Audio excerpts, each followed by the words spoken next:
विकासशील पार्टी, जो विकास जिनकी हो चुकी है उनके लिए क्या काम करना है जी।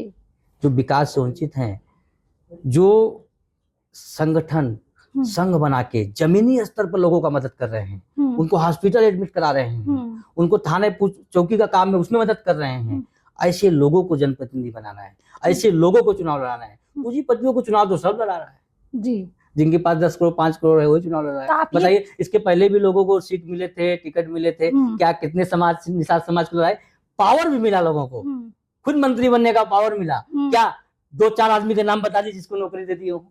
आप सीधा इशारा मुकेश सहनी की तरफ मैं जैसे आपने क्वेश्चन किया इसलिए मैंने जवाब दिया। जब आदमी को पावर हो, सरकार हो ना, तब लोगों का चिंता मंथन करना चाहिए। जब सरकार में आदमी आता है तो ऐसी कमरे से बाहर नहीं निकलता है, और जब विपक्ष में आता है तब बहुत चिल्लाता है। मुकेश सहनी कहते हैं कि हम निषादों के आरक्षण के लिए लड़ते हैं, निषादों के मंत्री हम हैं, नेता हम हैं, चेहरा हम। मैं आरक्षण की बात इसलिए नहीं करता हूँ, जो चीज नहीं मिल रहा है उसके चक्कर में नहीं पड़ना चाहिए। जो चीज छोटा मदद हो वो करो। तो भाई बीमार हॉस्पिटल में एडमिट नहीं करा पा रहे हैं जी, आरक्षण लेके क्या करेगा आदमी? पर जिंदा तो रहेगा तब तो आरक्षण लेगा जी। लोगों को शिक्षा दीजिए, वो पढ़ के आगे बढ़ेगा। अच्छा, जो चीज मिलना नहीं, इतना साल से कौन नहीं मांग रहा? हर नेता मांगते मांगते मर गए। हाँ, लेकिन जो आरक्षण मांगेगा उसको आरक्षण मिल जाएगा जी, उसको मंत्री पद मिल जाएगा, उसको सारी व्यवस्था मिल जाएगी। और सुनिए, आरक्षण जब भी मांगिए सदन में मांगिए, नेताओं से समझौता करते हैं आप लोग। खाली पब्लिक के बीच में आरक्षण चाहिए, पब्लिक आरक्षण दे देगी? वो तो बेचारा खुद ही पीड़ित है। सदन में मांगना चाहिए। नेताओं से जो मिलते हैं वहां टिकट का बात करते नहीं, हमें ये सीट चाहिए, हमको ये टिकट चाहिए, यहाँ से लड़ेंगे, यहाँ से लड़ेंगे। ये क्यों बात करते हैं? बोलिए हमको कुछ नहीं चाहिए। मंच मीडिया से नहीं बोला जाता है, जब मीटिंग होती है तो वहां कुछ और बोला जाता है। हम देखे हैं खुद, मीटिंग में कुछ और बात करेंगे, पब्लिक के सामने कुछ और बात करेंगे। ये सब झूठे नेता है, सब पब्लिक को गुमराह कर रहे हैं। ऐसे लोगों को पब्लिक पढ़ी लिखी हुई है, ऐसे लोगों को उठा फेंकेगी। नमस्कार, लाइव बिहार देख रहे हैं आप, आपके साथ मैं स्नेहा गुप्ता। इस साल के अंत में बिहार विधानसभा चुनाव है और ऐसे में कई नई पार्टियां अपना दमखम दिखाने के लिए चुनावी मैदान में उतर रही हैं।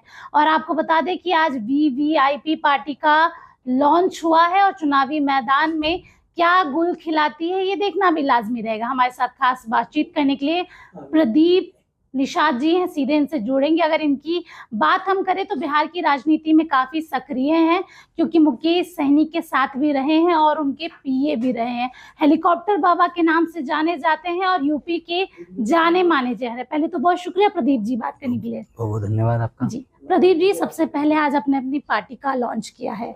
बिहार में अब बहुत कम दिन रह गए हैं चुनावी माहौल को लेकर, क्या लग रहा है, जनता भरोसा दिखाएगी आप पर? बिल्कुल, पहले से काम किया है ना, कोई नई आज तो पार्टी बना के तो नहीं आए, पहले से काम किए हैं। हर एक विधानसभा में जाके, पूरे बिहार के हर एक जिला के हर एक विधानसभा के कोने कोने कई गाँव में जाके, तो हमारे हर एक विधानसभा में लोग हैं। उन्होंने हमको बुलाया कि भाई साहब आना है आपको, हम लोग यहाँ पूरी टीम आपके साथ है, इसलिए हमको बिहार आना पड़ा। और बिहार में मजबूती से हमारे लोग साथ हैं, हम चुनाव लड़ेंगे मजबूती से, संपूर्ण सीटों पर चुनाव लड़ेंगे। आपकी पार्टी के नाम को लेके काफी लोगों में कश्मकश है।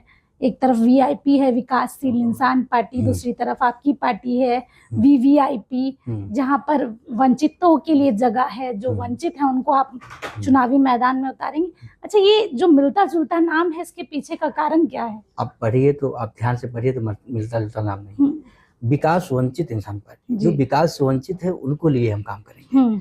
इधर विकासशील पार्टी, जो विकास जिनकी हो चुकी है उनके लिए क्या काम करना है जो विकास से वंचित हैं, जो संगठन संघ बना के जमीनी स्तर पर लोगों का मदद कर रहे हैं, उनको हॉस्पिटल एडमिट करा रहे हैं, उनको थाने चौकी का काम है उसमें मदद कर रहे हैं, ऐसे लोगों को जनप्रतिनिधि बनाना है, ऐसे लोगों को चुनाव लड़ाना है। पूंजीपतियों को चुनाव तो सब लड़ा रहा है जी, जिनके पास 10 करोड़ 5 करोड़ है वही चुनाव लड़ रहा है। बताइए, इसके पहले भी लोगों को सीट मिले थे, टिकट मिले थे, क्या कितने निषाद समाज को लड़ाए, पावर भी मिला लोगों को, खुद मंत्री बनने का पावर मिला। क्या 2-4 आदमी के नाम बता दी जिसको नौकरी दे दी हो?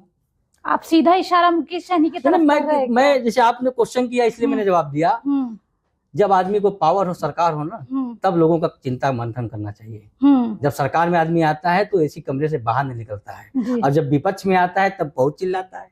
अच्छा, एक सवाल मैं आपसे ये भी पूछूंगी, क्योंकि आप काफी करीब रहे हैं मुकेश सहनी के, आपने सब कुछ देखा है, आप खुद भी काफी कुछ कह रहे हैं इशारों में क्लियर आपसे सवाल कर देती हूँ कि जब मंत्री बने, क्या आम जनता की बात सुनी, आम जनता से मुलाकात किया, या फिर वही एसी वाले कमरे में ही रह गए? अब भाई एक ही क्वेश्चन तो कर रहा हूँ, कोई अगर आदमी मंत्री बनता है, पावर में आता है, लालू जी मंत्री बने, मुख्यमंत्री बने, तो कितने यादव को देखिए भर्ती किए। अब किसी थाने में चले जाइए, अगर 10 पुलिस है तो 4 यादव भाई जरूर होगा। किसी चौकी में चले जाइए, किसी आप हॉस्पिटल में चले जाइए, अगर 20 कर्मचारी हैं तो 10 यादव भाई होंगे। अरे आप मंत्री में तो कई ठो बता दिए, आप किसी एक जिले में बता दीजिए एक आदमी को नौकरी दिए हो। लेकिन आप बड़ा सवाल कर रहे हैं, क्योंकि मुकेश सहनी कहते हैं कि हम निषादों के आरक्षण के लिए लड़ते हैं। निषादों के मंत्री हम हैं, नेता हम हैं, चेहरा हम। मैं आरक्षण की बात इसलिए नहीं करता हूँ, जो चीज नहीं मिल रहा है उसके चक्कर में नहीं पड़ना चाहिए। जो चीज छोटा मदद हो वो करो तो भाई।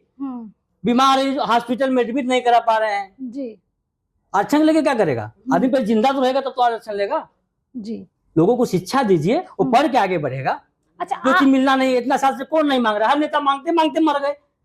हाँ, लेकिन जो आरक्षण मांगेगा उसको आरक्षण मिल जाएगा जी, उसको मंत्री पद मिल जाएगा, उसको सारी व्यवस्था मिल जाएगी। और सुनिए, आरक्षण जब भी मांगिए सदन में मांगिए, नेताओं से समझौता करते हैं आप लोग।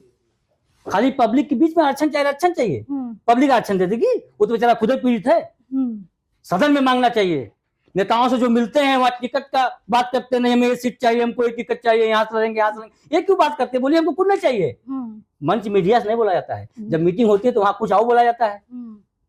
हम देखे हैं खुद, मीटिंग में कुछ आओ बात करेंगे, पब्लिक के सामने कुछ आओ बात करेंगे। ये सब झूठे नेता है, सब पब्लिक को गुमराह कर रहे हैं। ऐसे लोगों को पब्लिक, अब पब्लिक पढ़ी लिखी हुई है, ऐसे लोगों को उठा फेंकेगी। उसको चाहिए था ऑप्शन था नहीं निषाद समाज। अच्छा, आप मानते हैं कि आपको ऑप्शन की तरह ट्रीट किया जाएगा? आपको नेता माना जाएगा? लोगों ने हमको जो फोन किया, मुझे बुलाया कि नहीं भैया आपको आना है, हम उनके कहने पे आए हैं। आपको क्या लगता है बिहार में किस तरीके के बदलाव की जरूरत है, और खासकर निषादों के लिए? देखिए, निषादों के लिए सबसे पहले हमारे निषाद कहाँ है? जहाँ पानी है जी। कहीं भी आप चले जाइए, अगर कहीं नदी है तो उसके दोनों तरफ जो घर होगा वो निषादों का होगा। तो कोशिश किया जाए कि सरकार उनको नदी के किनारे वाला हिस्सा जो जमीन का है वो सरकार उनको दे। जिसे मछली ना आए तो कम से कम खेती तो करें जी। तो हमारी जो मुद्दा है कि हम सरकार से, अगर हम लोग सरकार में आते हैं, सर्वप्रथम अपने निषादों को जो नदी के किनारे जमीन है उनके नाम से होना चाहिए जी। एक सवाल मैं आपसे ये भी ले लेती हूँ, मुकेश सहनी के काफी करीबी रहे, ऐसा क्या हुआ जो जिसकी वजह से आपने ये पार्टी छोड़ दी? देखिए, मतलब जनता को जानना भी जरूरी है, क्योंकि करीबी रिश्ता था। मनभेद आखिर किस बात का हुआ? विचार नहीं मिले? आपकी बातें भी तो सुना करते ही होंगे वो। कोई भी आदमी क्या किसी के साथ से रहकर काम कर सकता है? आगे बनने का अधिकार नहीं उसका जी। आप अभी चैनल में काम करें, कल बड़ा चैनल सफर आएगा, नहीं जाइएगा जी। वही है, हमको बड़ा बनना है ना, किसी के अंदर में क्या काम करें, हमको बड़ा बनना है। यहाँ बॉस लोग बोलता है, ये बॉस वाला काम नहीं होना चाहिए, सब सम्मान हो जाए। हमारी पार्टी में ठीक है, मजबूरी है हमारी पार्टी में कि चुनाव आयोग में हमको देना होता है अध्यक्ष उपाध्यक्ष, इसलिए मैं अध्यक्ष हूँ, लेकिन मैं सदस्य हूँ, एक समान हम लोग रहेंगे। अच्छा, लिखित में मैं अध्यक्ष हूँ, लेकिन हम वैसा नहीं होगा कि नहीं हम उनका नहीं सुनेंगे, उनका नहीं सुनेंगे। अच्छा, वन मैन नहीं, यहाँ सबका अधिकार बराबर होगा। अगर हमारा एक सदस्य बोलेगा नहीं ऐसे होना चाहिए तो ऐसे होना चाहिए। अच्छा प्रदीप जी, सवाल तो ये भी बनता है, आप अध्यक्ष हैं, लोगों को मिलने के लिए लाइन लगना पड़ेगा कि आपसे आके मुलाकात हो सकती है, कि अपॉइंटमेंट लेना पड़ेगा? हम तो इसे एक छोटे आदमी हैं, कहीं मिलते रहेंगे। हम बड़े आदमी थोड़ी नहीं है, हम करोड़पति बना के बंगला थोड़ी नहीं बनाए हैं, हम ऐसे आराम छोड़ के थोड़ी नहीं, हमें कौन ऐसे आराम शुरू नहीं था जी, हमारे पास कोई ऐसे आराम नहीं था। किन मुद्दों के साथ आप इस बार उतर रहे हैं चुनावी मैदान में? क्या मुद्दा रहेगा, एजेंडा क्या रहेगा? मेन उद्देश्य यही है, जो संगठन बना के संघ बना के काम कर रहे हैं, जो मदद ओरिजिनल में जमीन मदद कर रहे हैं, उनको जनप्रतिनिधि बनाना, ये मेरा। आपके नजर में आप कह रहे हैं कि जो जनता की मदद कर रहे हैं उनको आप टिकट देंगे? हाँ। पैसे वैसे की कोई डिमांड नहीं है, आपको सिर्फ काम करना है, आप आ जाइए हमारे पार्टी में, बस टिकट लेके जाइए, कोई आश्वासन नहीं, टिकट लेके जाइए। 243 सीटों पर चुनाव लड़ रहे हैं, आपको ये भी जानकारी दे देते हैं।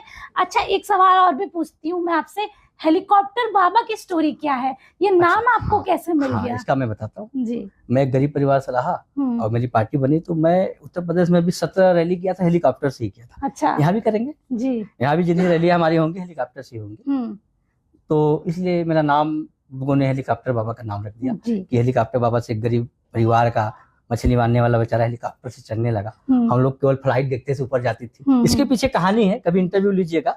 इसके पीछे लंबी कहानी है, मैं शॉर्ट में बता रहा हूँ, लंबी कहानी है, कभी इंटरव्यू लीजिएगा, अपने यहाँ चाय पिलाइएगा तो बताऊंगा जी। अच्छा। तो देखिए स्टोरी भी आपको बता रहे हैं, ये भी पूछ लेते हैं कि बिहार की राजनीति में दो धाराएं बहती हैं, एक एनडीए, दूसरी तरफ इंडिया अलायंस, अभी तीसरी तरफ अगर हम बात करें तो जन सुराज मैदान में है। कैसे देख रहे हैं तीनों को आप? देखिए हम उनका क्या काम है अपना करें भैया, हमारा काम जो है मैं करूंगा जी। हाँ। मतलब चैलेंज नहीं मानते कोई, हमें कोई मेरा दुश्मन नहीं है, कोई मेरा दुश्मन नहीं है। मुकेश सहनी को क्या कहना चाहेंगे आप, क्योंकि आप तो आप उतर चुके हैं चुनावी मैदान में, कहना तो आपको पड़ेगा ही। कहेंगे, अभी समय दीजिए, अभी तो आज पहला दिन है, एक ही दिन में सब पत्ता कैसे खुलेगा, खोलने दीजिए, कुछ टाइम दीजिए। चलिए देखिए पर्दा धीरे धीरे उठेगा, लेकिन बिहार की राजनीति में प्रदीप निषाद ने एंट्री मार ली है और अब हेलीकॉप्टर बाबा बिहार की राजनीति में भी कहीं ना कहीं नजर आएंगे और सारी रैलियां हेलीकॉप्टर से ही करेंगे। इसके साथ इस पार्टी में अगर बता दें आपको तो पैसे की कोई डील नहीं होगी, अगर आप काम करते हैं तो आप टिकट लेके जाइए, ऐसा इनका वादा है, ऐसा इनका कहना है। अब देखना होगा कि धरातल पे किस तरीके से वीवीआईपी पार्टी जो है अपना मुकाम हासिल करती है। आप बने रहिए हमारे साथ, तब तक के लिए बहुत बहुत शुक्रिया।